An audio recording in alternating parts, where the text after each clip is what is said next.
دا بېباک رایې ګرانو کتونکو دا مهال زه د پېښور جیل مخې ته موجود یم په 14 دسمبر چې په دې پښتونخوا کې یو ناوړې پیښه 11 کاله مخکې شوې وه د اے پي ایس په دغه ورځ وزیر اعلی دغه جیل ته دوره کوي. دغه دوره څنګه وه؟ خادي افریدي او ورسره چې کوم دی نو عامر افریدي چې د هغه رور دی او خرم افریدي چې دی جیل کې باقاعده چې کوم دی نو هر څه خرڅوي، ټیکه ده ورسره د 7 سیز یو کمپنۍ چې کوم دی نو هغه شیر هولډر دی او هغه منصوبه بندي کوي وزیر اعلی راولي. بیا په دغه جیل کې یو دوه بدنامې زمانه منشیات فروش چې یو دی صدیق افریدي او بل دی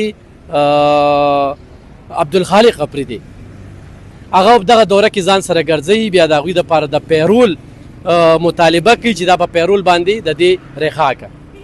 د کوم منصوبې نوم یې چې ورکړو نو الریډي دغه منصوبه الیامین ګنډاپور د دې منصوبې مخکې افتتاح کړې وه. دغه یو بانه وه د جیل په سفارشاتو کې هم داسې څه قسمه دوره شامله نه وه،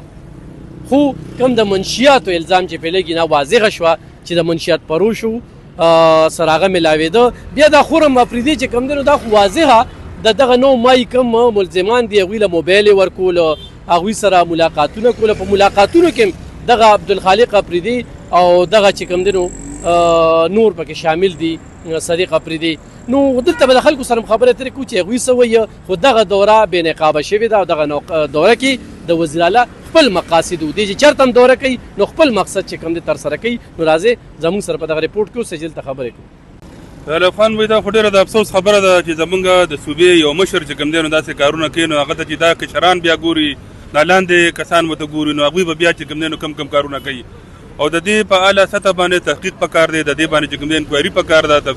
تفتیش یې پکار دی چې آخر داسې کارونه ولې کېږي. دا خو چې کوم دی نو دا سزا د دې لپاره ورکړل کېږي چې نور خلک د دې نه عبرت واخلي او دا کسان توبه طایب شي او د آینده لپاره داسې کارونه نه کېږي. نو چې زمونږ د صوبې مشر لګیا وي او هغه ځان سره ګرځي او هغوی په پیرول رها کوي او هغوی له سپورټ ورکوي او هغوی دغه کوي ډاډګیرنه ولې ورکوي، نو سبا به هر یو کس راځي او دغسې کارونه به کېږي او د قانون او د انصاف هغه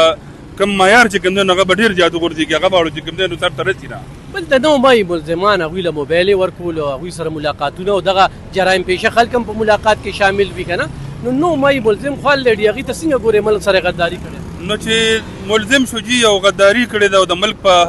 باره کې چې کوم دی نو غلط کارونه کړي دي، پکار ده چې هغې د قرار واخلي، سزا میلو شي او هغه چې کوم دی نو نشان عبرت جوړ شي او بیا د هغې نه دا عبرت پکار دی چې نور خلک د هغې نه سبق والي او چې نه هغه سپورټ کېږي نو هر یو کس به بیا سبا راځي ملک ته به مدرېږي، ادارو ته به مدرېږي، هغوی پسې به غلط بکواس هم کوي، هغوی پسې به غلطې خبرې هم کوي او زمونږ د انصاف او د قانون تقاضې به نه پوره کېږي. بل په دې وزیر اعلی چې منشیاتو کوم دا الزام لګي نو دې سره خو ډېر واضحه نه شوه چې دا واقعي د دغې خلکو ښه سپورټر هم دی او په خپل هم پرې بالکل دي چې دا قسمه کارونه کېږي د خلکو هغه شک په یقین کې بدلېږي بیا چې یاره زمونږ د صوبې مشر چې کوم دی نو په ده باندې یو الزام و چې دی د منشیات فروشو سپورټر دی او هغه چې کوم دی نو الزام لګېدلی، اوس داسې قسمه کارونه چې کېږي نو هغې نه دا خبرې رښتیا کېږي چې یاره دا خبره خو جوړې رښتیا ده چې زمونږ مشر چې کوم دی په داسې قسمه کارونو کې او داسې قسمه خلکو سره ملوث دی.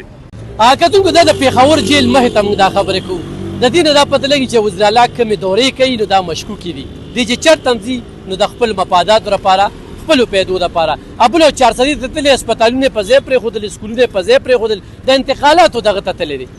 نو هغې کې خلک وایي چې یاره د چا انتقال به کېږي راتلونکي وخت کې کومه سوسایټي به په دو باندې لګي نو په هغې باندې هم شکوک او شبهات راځي. خو انتقالات محکمې کې چې کوم هلکاران دي هغوی وایي موږ په دې خبرې نه شو کولی ځکه چې موږ سرکاري نوکران یو، زموږ نوکرۍ ته خطره راځي. خو دلته کې خو ډېره واضحه ده چې دا دوه بدنامې زمانه 25 سال قید شوي د مجرمان دي او هغه مجرمانو سره چې کوم دی نو دوی میلاویږي او کیني ورسره. دا ډېره عجیبه خبره په بل ریپورټ کې بیا راځو په دغه انتقالاتو په دوره به هم د سره خبرې کوو زموږ سره.